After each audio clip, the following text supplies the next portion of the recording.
आज दिवसभरात घडलेल्या घटनांचा घेऊया थोडक्यात सुपरफास्ट आढावा। आज पहाटे मॉर्निंग वॉकसाठी घराबाहेर पडलेल्या महिलांना लक्ष्य करत लूटमार करण्यात आली असून मेडिकल कॉलेज समोर ही घटना घडल्याने महिलांमध्ये आणि नागरिकांच्या मध्ये भीतीचे वातावरण निर्माण झाले आहे।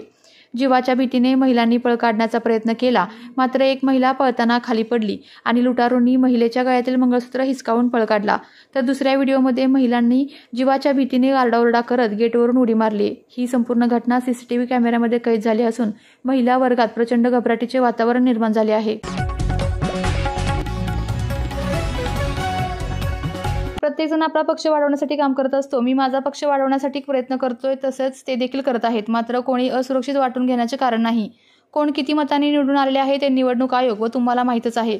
मी संस्थानिकाचा मुलगा नाही, मी राजा महाराजांच्या कुटुंबातून आलेला नाही। सामान्य शेतकऱ्याचा पोरगा म्हणून मी राजकारणात आलो असल्याचा टोला ग्रामविकास मंत्री जयकुमार गोरे यांनी नामदार मकरंद पाटील यांना लगावला। सातारा शहरातील मोती चौक येथे फुटपाथवर विवाहित महिलेचा पाठलाग करून महिलेची इच्छा नसताना बोलण्यासाठी 2 दिवसांपासून चैतन्य भोसले नावाचा व्यक्ती या महिलेचा पाठलाग करत होता। या महिलेशी बोलण्यासाठी त्याने एका पाकिटामध्ये कॅडबरी आणि स्वतःचा मोबाईल नंबर लिहून त्यावर कॉल कर असे म्हणत पाठलाग केल्याप्रकरणी सदर विवाहित महिलेने शाहूपुरी पोलीस ठाण्यात चैतन्य भोसले विरोधात तक्रार दिलेली आहे। ही घटना 25 ऑगस्ट रोजी रात्री 11:15 वाजण्याच्या सुमारास घडली। याबाबत महिलेने बुधवार दिनांक 27 ऑगस्ट रोजी सायंकाळी 6:30 वाजता फिर्याद दिल्यानंतर चैतन्य भोसले याच्यावर विनयभंग प्रकरणी गुन्हा दाखल झालेला आहे। या घटनेचा अधिक तपास पोलीस हवालदार कांबळे करत आहेत।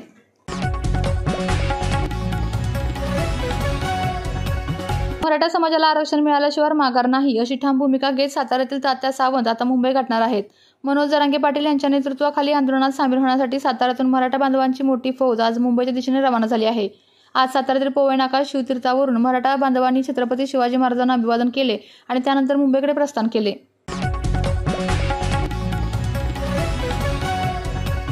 सणासुदीला विविध उत्सवात सजावटीसाठी बाजारात येणाऱ्या प्लास्टिकच्या फुलांमुळे शेतकऱ्यांचे नुकसान होते। त्यामुळे कृत्रिम फुले बंद व्हावीत व फुल उत्पादक शेतकऱ्यांना योग्य भाव मिळावा अशी मागणी विधानसभेत आमदारांनी केली होती। त्यानंतर फुल उत्पादक शेतकऱ्यांच्या हितासाठी प्लास्टिक कृत्रिम फुलांवर बंदी घालण्यात येईल अशी घोषणा फलोत्पादन मंत्री भरत गोगावले यांनी काही महिन्यापूर्वी केली होती। सध्या गणेशोत्सवामध्ये बाजारपेठेत राजरोसपणे कृत्रिम फुलांची विक्री सुरू असून त्या संदर्भात अध्यादेशच सरकारने काढलेला नाही, त्यामुळे शेतकऱ्यातून नाराजी व्यक्त होत आहे।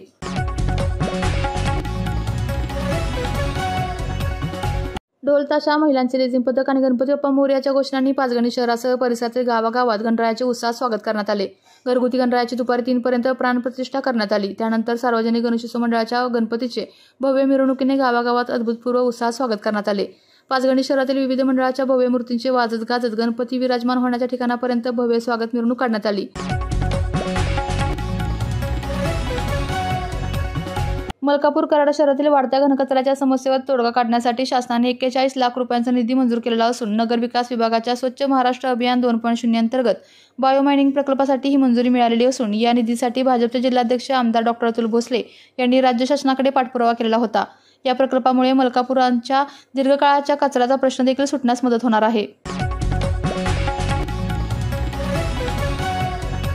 फलटण शहरात रस्त्यावर सर्व ठिकाणी असणाऱ्या खड्ड्यांच्या समस्येमुळे गणेशोत्सवाच्या अगोदर शहरातील खड्डे बुजवण्यात यावे अशी सर्व गणेश भक्तांच्या वतीने प्रीत खानविलकर यांनी मुख्याधिकारी यांना निवेदन दिलेले आहे। गणरायाच्या आगमनासाठी खड्ड्यांचे विघ्न त्वरित दूर करावे अशी मागणी फलटण शहरातील गणेश भक्त नागरिकांच्या वतीने होत आहे। रयत शिक्षण संस्थेच्या Karmaveer Bhaurao Patil institute of management studies and research आणि क्विक हिल फाउंडेशन यांच्या संयुक्त विद्यमाने सायबर शिक्षा फॉर सायबर सुरक्षा या विशेष प्रकल्पांतर्गत अनंत इंग्लिश स्कूलच्या विद्यार्थ्यांना सायबर गुन्ह्यांपासून सुरक्षित राहण्याचे धडे देण्यात आले। या कार्यक्रमामुळे विद्यार्थ्यांमध्ये सायबर सुरक्षिततेबाबत जागरूकता वाढवण्यास मदत झालेली आहे। या उपक्रमासाठी संस्थेच्या विद्यार्थिनी प्रणाली पवार आणि श्रेया शेडगे यांनी पुढाकार घेतलेला असून त्यांनी विद्यार्थ्यांना विविध प्रकारचे सायबर गुन्हे जसे की financial fraud, social media fraud आणि जॉब फ्रॉड याबाबत सविस्तर माहिती दिली। एवढंच नव्हे तर असे गुन्हे घडल्यास कुठे आणि कशी तक्रार करायची याबद्दलही मार्गदर्शन केले। यामुळे विद्यार्थ्यांना सायबर गुन्ह्यांपासून स्वतःचे संरक्षण कसे करावे हे समजून घेण्यास मदत झाली।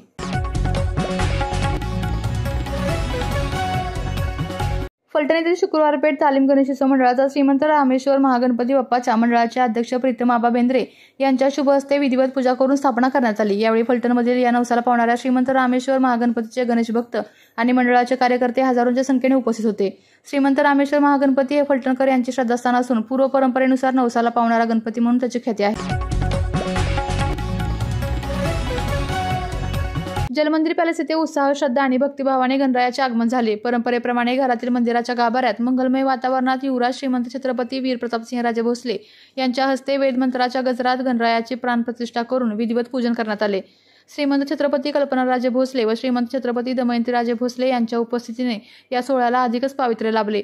या प्रसंगी सर्व नागरिकांच्या सुख, समृद्धी, आरोग्य आणि आयुष्यातील मंगलमयतेसाठी गणरायाच्या चरणी मनपूर्वक प्रार्थना केली गेली.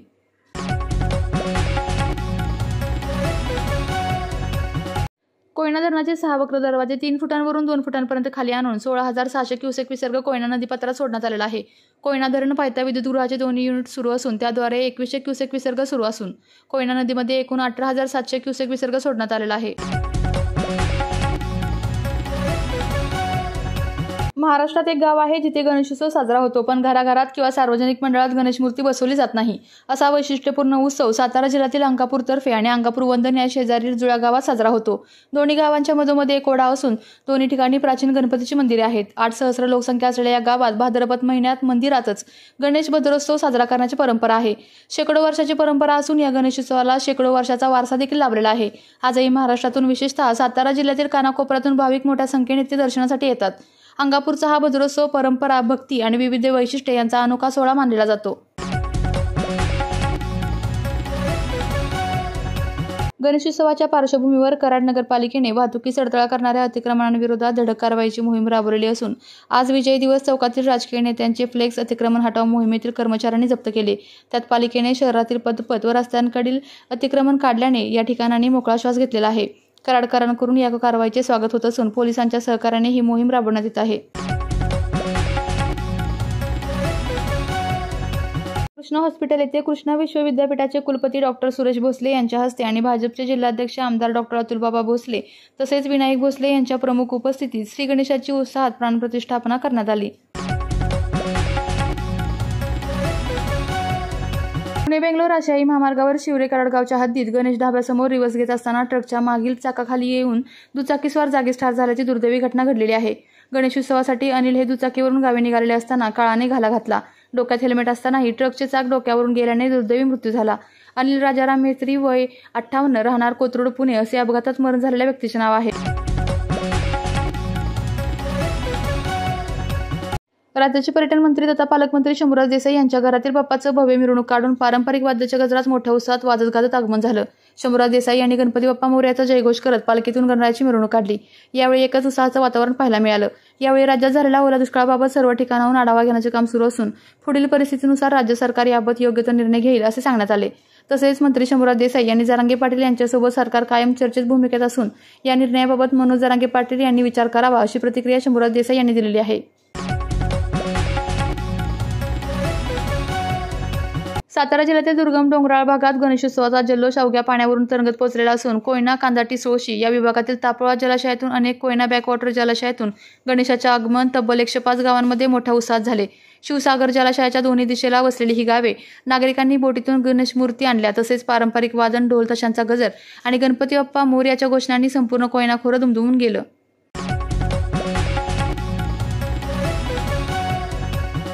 वाई शहरात गणेशोत्सवाचा उत्सव सुरू झालेला असून घरगुती तसेच मंडळाच्या गणेश मूर्तीचे आगमन होऊ लागले आहे. मात्र पूर्वसंध्येलाच नियमांचे उल्लंघन करणाऱ्या एका डॉल्बीवर वाई पोलीस प्रशासनाने कारवाईचा बडगा उगारलेला आहे. सोनगिरवाडी वाई येथे मर्यादेपेक्षा जास्त आवाजात लावलेल्या डॉल्बीवर वाई पोलिसांनी कारवाई केली. वाई तालुक्यात डॉल्बीच्या गोंगाटावर वाई पोलिसांनी प्रथमच ठाम आणि धडाडीची कारवाई करत तिघांविरुद्ध गुन्हा दाखल केलेला. सातारा जिल्ह्यातील खंडाळा तालुक्यातील बाळू पाटलाची वाडी या छोट्याशा गावातील शीतल व संभाजी मिसाळ या मागासवर्गीय कुटुंबियांनी पुणे-पंढरपूर पालखी मार्गालगत असणाऱ्या श्री क्षेत्र पाडेगाव टेकडी येथे सन 1990 सालापासून ओसाड व उघड्या अशा निर्जन माळरानावर 2 किलोमीटरवरून पाणी आणून मोठ्या संघर्षणातून या ठिकाणी वनराई फुलवून निसर्ग व पर्यावरणास हितकारक असे कार्य केलेले आहे. त्यांच्या या कार्याची दखल घेत या दाम्पत्यांना छत्रपती शिवाजी महाराज वनश्री पुरस्कार देण्यात यावा अशी मागणी डेमोक्रेटिक पार्टी ऑफ इंडियाच्या वतीने जिल्हाध्यक्ष ऋषिकेश गायकवाड यांनी जिल्हाधिकाऱ्यांकडे आज गुरुवार दिनांक 28 ऑगस्ट रोजी दुपारी 2 वाजता केलेली असल्याचे सांगितले. दालोड येथे फॉरेस्टच्या बाजूला राहत असलेल्या रवींद्र कोडवलकर यांच्या गाडीमध्ये पिस्तूल व गांजा आहे अशी माहिती पोलिसांना मिळाली. त्या अनुषंगाने पोलिसांनी सदर ठिकाणी फॉरेस्टच्या जागेमध्ये स्विफ्ट कार दिसून आली. त्यापासून 200 मीटरच्या अंतरावर असलेले रवींद्र कोलवरकर यांना घरातून बोलवून घेतले व कार चेक करण्याचे असल्याचे सांगितले. त्यांनी स्वतःहून गाडी उघडून अनलॉक करून गाडी चेक केली असता गाडीमध्ये गांजा, पिस्तूल व त्याच्यामध्ये जिवंत 2 राऊंड कारमध्ये मिळून आले. याबाबत रवींद्र कोलवरकर यांना विचारले असता ते सदरच्या गांजा, पिस्तूल हे त्यांच्या गाडीत कसे आले याबाबत अभिज्ञ असल्याचे त्यांनी सांगितले. तरी सदर त्यांच्या गाडीमध्ये गांजा, पिस्तूल व 2 काडतुसे हे मिळून आले असल्याने अंमली पदार्थ विरोधी कायदा कलम व आर्म ॲक्ट कलम याप्रमाणे गुन्हा दाखल करण्यात आलेला असून संशयितास ताब्यात घेतले आहे. पुढील तपास फलटण पोलीस करत आहेत.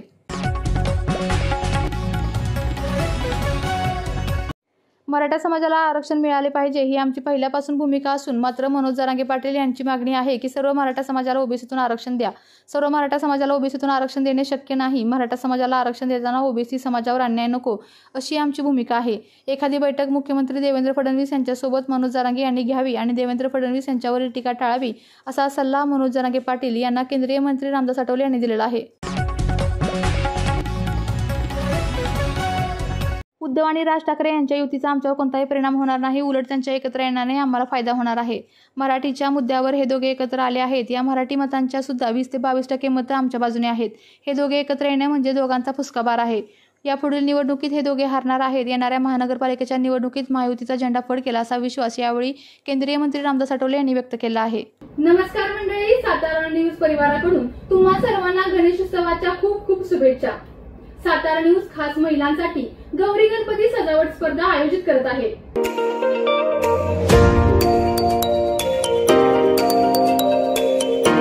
स्पर्धेतील विजेत्या स्पर्धकांना आकर्षक बक्षिसे देखील मिळणार आहेत.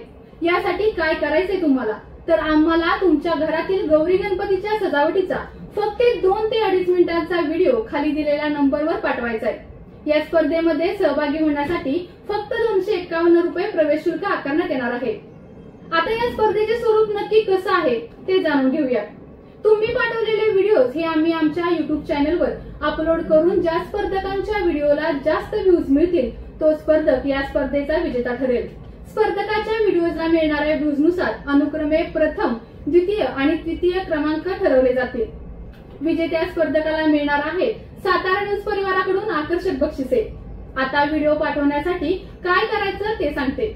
आपला मोबाईल आडवा धरायचा आणि त्याच्यामध्ये आपण केलेला गौरी गणपती सजावटीचा 2 ते 2.5 मिनिटांचा व्हिडिओ बनवायचा.